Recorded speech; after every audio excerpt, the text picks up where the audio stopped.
Hello and welcome to Aviadev Insight Africa, the podcast offering a window to the world of African aviation with your host, John Howell, CEO and founder of Aviadev Africa.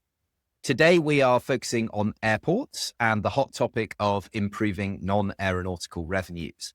We're going to look at how Africa compares to the global average and also discuss some potential solutions to address this in 2025. Now, to do this, I'm joined by two members of our long-term event partners, NACO, the Netherlands Airport Consultants. Jody Appolis is an airport engineer and project manager and heads up NACO's business development unit in sub-Saharan Africa. And Ekman Pedersen is the airport commerce and customer experience lead based in Europe. So welcome to the podcast, both of you. Thank you. Thanks, John.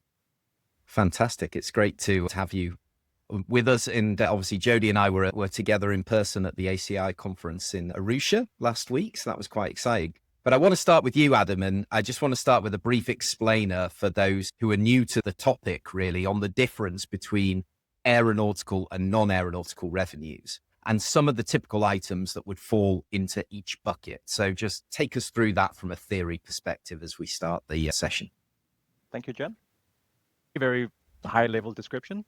The aeronautical revenues are coming from everything regarding the airline activity, and the non-aeronautical is everything else. In short, the aeronautical revenues are landing fees, passenger charges, and aircraft handling, whereas the non-aeronautical revenues are revenues from shops, other retail, food and beverage, parking, lounges, rent, advertising.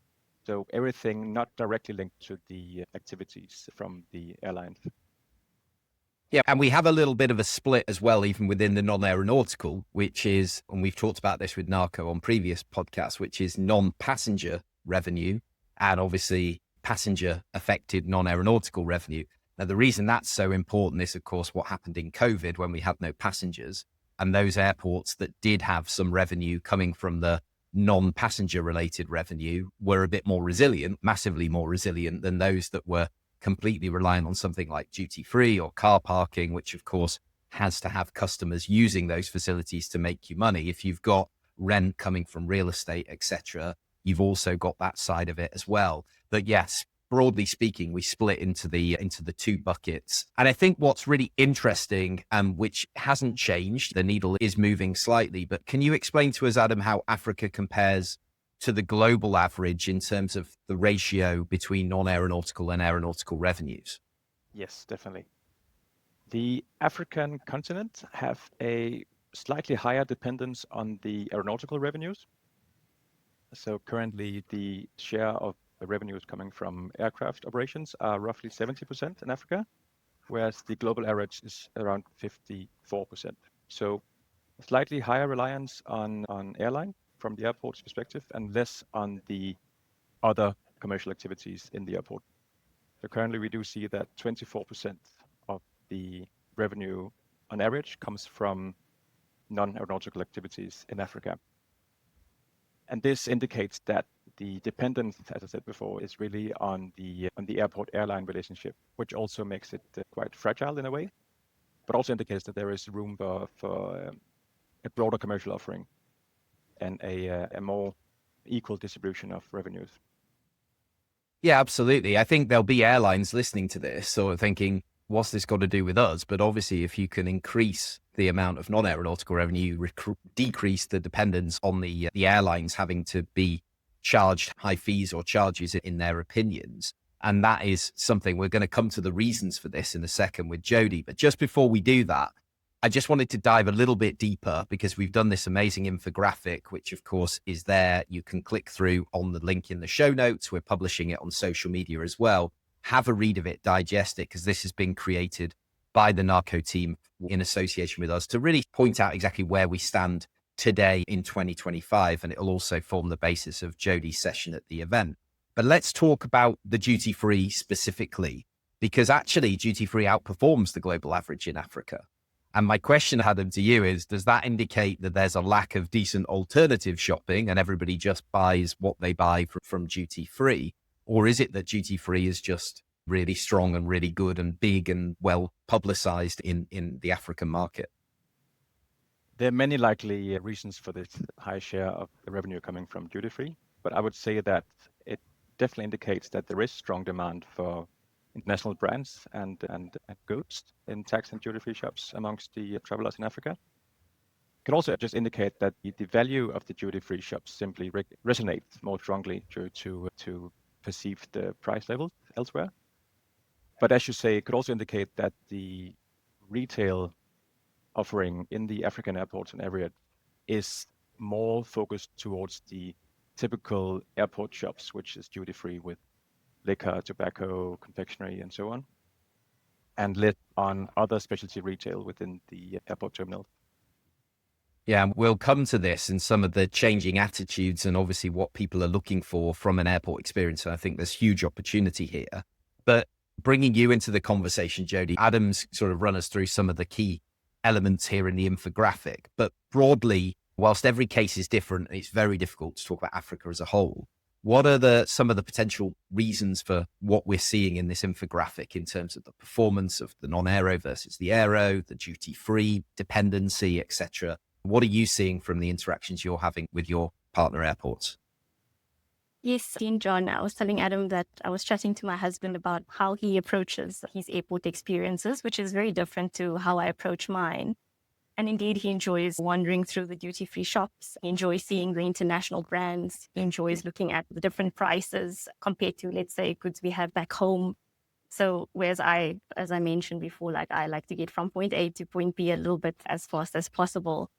Yeah, it's when you see a duty-free shop, you know that you're going to get good quality and you know what to expect. And I think like in an airport space, that's already a very stressful environment for a lot of people. You like to know that what you're going to get is reliable and something you can trust, and the price is what it should be as well. Yeah, it is. It can come down to that. And this is where it's really good to bring in the research that we've got that's a bit more qualitative rather than quantitative, which is all around customer experience. I'm sure you probably disagree with that. You can measure customer experience as well, Adam, in your role. But a lot of it is based on how people feel, what they experience, what they're looking for.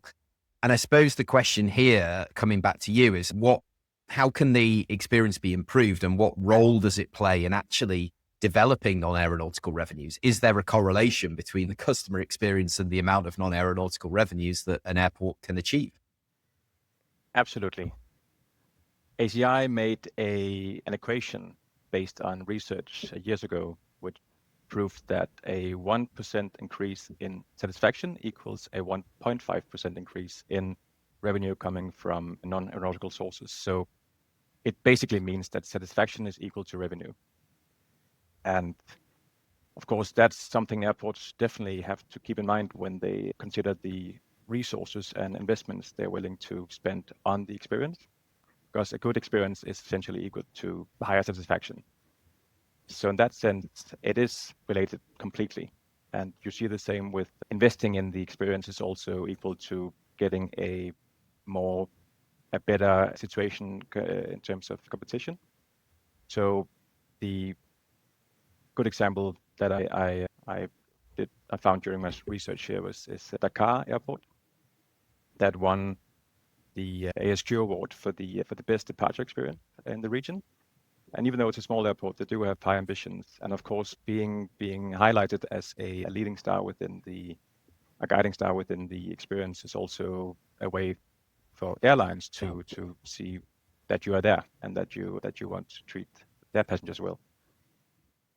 Yeah, it attracts the airlines 100%. I think special shout out, of course, for our host airport in Zanzibar, because it's an amazing departure and arrival experience in the new terminal there. They've brought in a public-private partnership. They have Emirates Retail doing the duty-free and all of the offering from a food and beverage perspective, Dinata doing the ground handling, etc.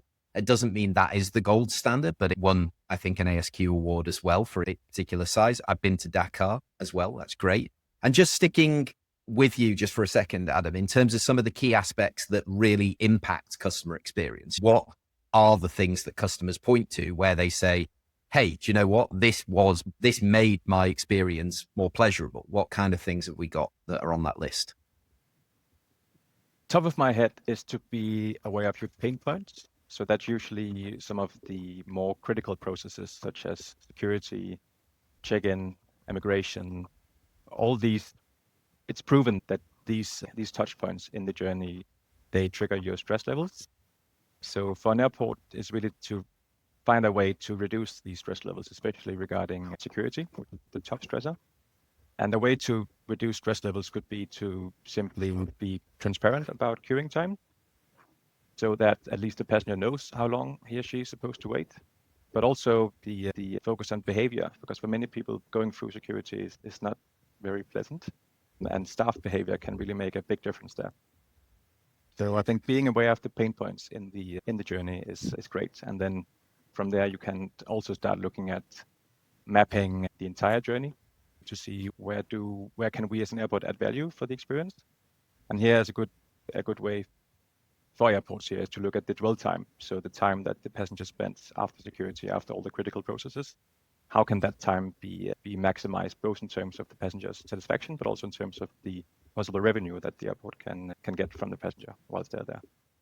Yeah, so many things to talk about there. The dwell time, but then obviously having something really great, compelling to offer in that dwell time. Communication is often difficult to know. There are different processes. We talked about this with some of our other partners as well, like CETA, who are bringing in all of the biometrics and the processing through enforcing and implementing technology, which is starting to come in. And really, for people who travel a lot with business like us, it's about how quickly can I get through? What's the best airport experience? It's the one, I think Jody will back me up here, where you can get through as quickly as possible with as least hassle. But even as a regular traveler, I still get stressed because you do have to think, have I got all my stuff? Where's my passport? Where's my phone? It's never going to be a super easy experience unless we just, the idea being we don't have to take anything out of our pockets ever. And we just look at a screen and biometrically we walk through and we get on the plane. And this is the aim and the objective. But I think there are these small things that can be done in the region just to add a few minutes where people can relax, they can then spend money, they can spend their time, but create that compelling offering as well. So I want to come back to you, Jody, because one of the elements on the infographic is talking around this next generation that is starting to travel or has been traveling. They're almost 30 years old in terms of, or 30 odd years old when it comes to their age now. And that's Generation Z or Gen Z. So that is people born between 97 and 2012. Their habits are very different to the millennials that came before, of which I am proudly a part of. And their preferences and what they're saying is actually covered in the infographic. And this is that qualitative information that we were alluding to before. Can you just summarize these for us and how that can inform an airport tailor its offering a little bit? Yes, indeed. So with our infographic, we were talking about the services and products that improve our health and wellness. So our Gen Z population, they really enjoy these kinds of services within our airports. Then also, if you look at a country, you're going to, let's say, we're going to Mauritius, etc. You want to go to the airport, and when you arrive at that airport, you want to see Mauritius in the airport. So I fact-checked this with my sister as well. She's Gen Z, and she said that she really appreciates a local experience within the airport, obviously in addition to the other international experiences, etc. Then another point that I'd like to mention is this concept of frictionless self-service and automated retail. When I was chatting to her about this, before I even mentioned any of the points we had researched, she told me about a preference for vending machines.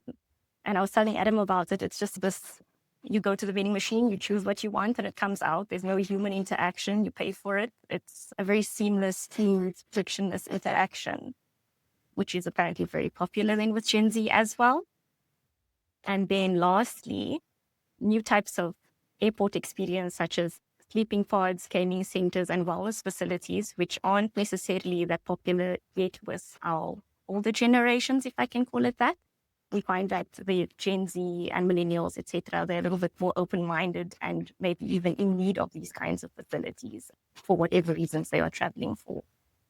And apart from that, I was telling Adam the first things that popped up during my conversations with people was they want solid Wi-Fi, they want charging stations, and that will put them a little bit more at ease during their airport visits and make them feel like this is a comfortable space they want to spend money in. Yeah, that's a fascinating topic on its own, talking about Wi-Fi and whether you do data capture or you charge for it or whatever. because obviously it's not going to help non-aeronautical revenues necessarily. You offer Wi-Fi for free, somebody comes through, they sit on a chair and spend 2 hours with high-speed internet, and they're not spending the money, but they do expect it as a service. So I'd love to get your thoughts on that. I don't think that was something we were planning to talk about. But the local experience, I think, is huge. Again, another shout out for a good friend of ours at Ravanala Airports in Madagascar. They've created, yes, they have a duty-free shop, which is international, but they've created local experiences with art, with food, with craft. I don't want to go to an international airport as I'm leaving and then buy something that was made in a different continent. I want to be able to have something. And that may attract a high price point, but at least you're getting something that was locally made, etc., and not something you can just get anywhere else. Yeah, I'd love your thoughts on this, Adam, from the customer experience side. And we may as well touch on the Wi-Fi side, because it is like a human right now to have Wi-Fi wherever we go. Yeah, Wi-Fi is definitely a hygiene factor. That should be there, and it should be free, should be readily available. It should not be a hassle to get on. So that's definitely one of the top things that airports should have, without a doubt. That goes without saying. That is the Wi-Fi connection. And regarding the local touch, or the sense of place, as we call it, that's very much something we see our clients ask for. So all around the world, our clients want to see something that reflects the region or the city it serves. It could be a detail in the architecture. It could be the retail offering. It should have goods from the region. So sense of place can be many things. You can really put in sense of place in all aspects of airport design and management. And even small things such as having boarding calls. There is a certain accent in the region where the airport operates. So definitely sense of place is something that passengers expect in a time where we see more people travel through airports. And some airports are, let's be honest, very boring and very sterile in that sense. So that is one of the new elements that we see airports are focusing on. Yeah, you want something that's unique, but of course the process has to be uniform, right? You have to go to the desk, you have to go through security, etc. There has to be a flow that is the same, but it's those little touches on the outside give you that sense of place, like you say. And I think there are some really beautiful airport terminals and some really nice experiences in Africa. I am seeing this change in terms of the offering that comes through, and I'm sure that will then filter down to the bottom line as well. And in terms of some examples of some customers you've worked with, Jody, there's one in Nigeria, right? Asaba, that you help them. Can you tell us a little bit about that project? That's right, John. So we redesigned the interior for them to give them a better experience within the airport, and then also taking into consideration the sustainability aspect of that. I don't know, Adam, if there's something else you wanted to add in relation to that project? So there were 4 core values that they wanted to have, the client. First of all, the local identity was very important. The modern image, the passenger experience, and then not least the durability and maintainability. So these values really guided the design that we proposed. And quite a successful outcome, as we did come up with a sense of place that was also sustainable and also had cultural element. Yeah, and then they start to see the impact, like you say, improving that customer experience. The research says 1% investment delivers a 1.5% return.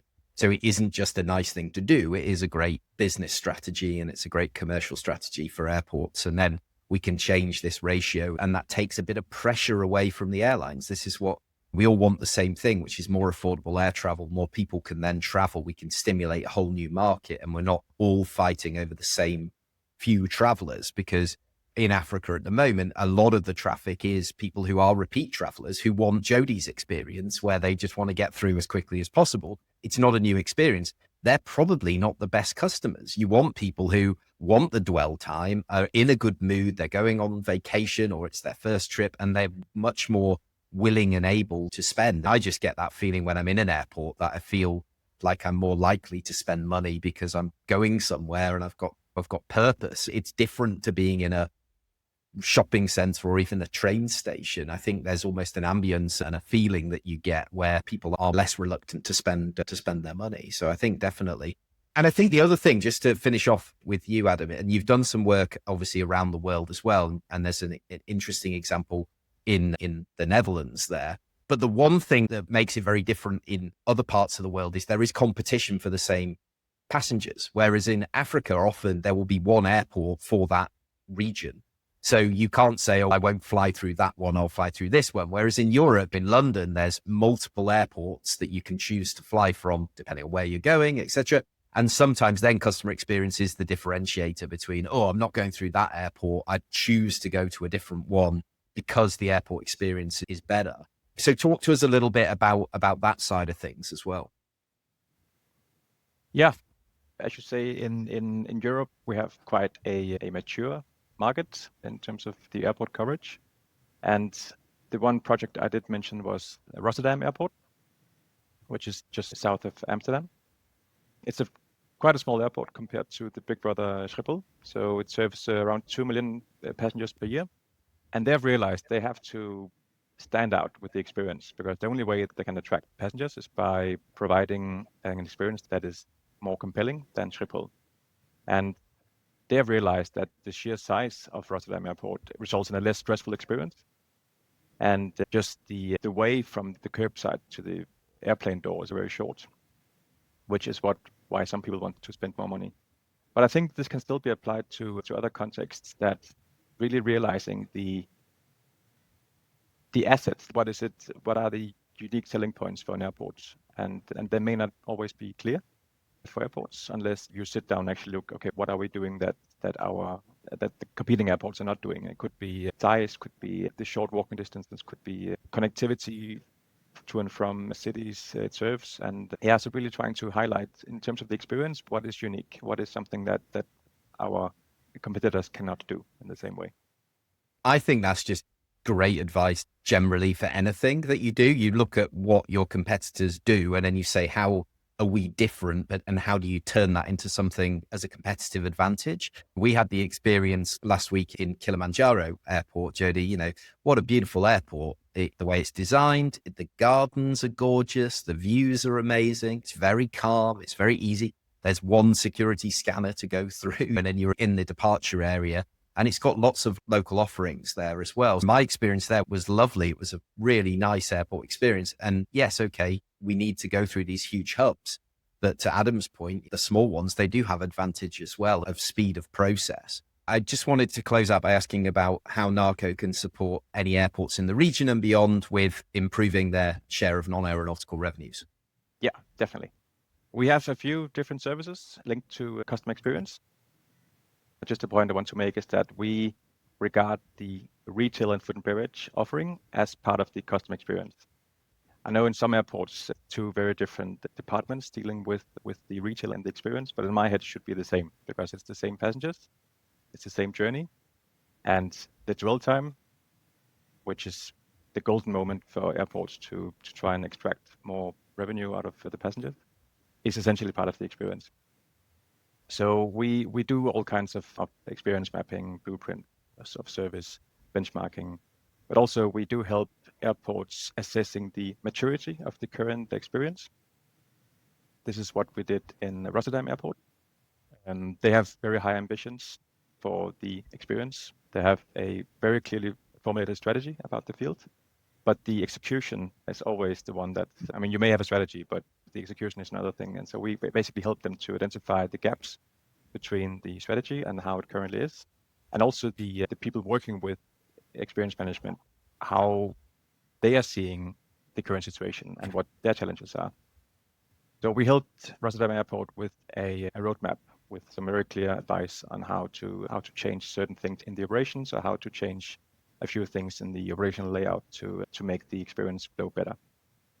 But one thing that airports often forget, I feel, is actually managing the experience. So you may be aware of there is an experience, but there is rarely an overall responsible for the experience in the airport. It's often, I think in that sense, airports often struggle a bit with the fact that they are highly operational. They have to follow strict rules. Many processes are completely standardized. But in that, you also tend to forget the passenger. So my hope for the next years is that more airports realize that there should be a dedicated team that is basically speaks the wishes of the passenger. I think ultimately it's very difficult to talk about we've got such a spectrum in terms of the size of airports and obviously what they're doing. When we spoke again to CETA recently, they were talking about the only way in the short term, because we're seeing this growth of passengers, you can't suddenly just expand your terminal, right? That takes time, it takes capital. What you've got to do is you've got to improve efficiency in the processing to get more people through. But that has a direct impact on the customer experience, because if you provide a more efficient, more friendly, much less stressful experience, the customer experience is higher. Those people walk into the airside element of the terminal thinking, that was easier than I thought. I've now got more time than I thought, and I feel positive about my experience. And they're, no doubt, if there's a good offering, they're more likely to spend money. So I think what we're going to hear from at AviaDev next month on your panel, Jody, is we're going to hear some of these experiences from some of the airport CEOs. So we have Botswana, we have Zanzibar, and we have Guinea coming. So we've got a real nice Southern, Eastern and West African flavor there, but all of which are doing quite a lot in terms of their customer experience, their non-aeronautical focus, and their different sizes and everything else. But I think that will be a really interesting topic, and you'll be revisiting, won't you, the infographic that we're going to share as part of this podcast. Indeed. Looking forward to it. Fantastic. So we're really looking forward to having the NACO team with us in Zanzibar. Obviously, in the show notes, you'll be able to connect with Jody ahead of the event. You'll be able to connect with Adam and set up a call and start those conversations with him. Meet the team, of course, at the event itself. Do take a look at the infographic and then, share this episode with somebody else that you think would benefit from having a listen within your network. We'll be back for the next episode soon, but all that remains is for me to say thanks to both of you for being great guests today, and we'll see you soon. Thanks to you, John. Thank you. Asante Sana.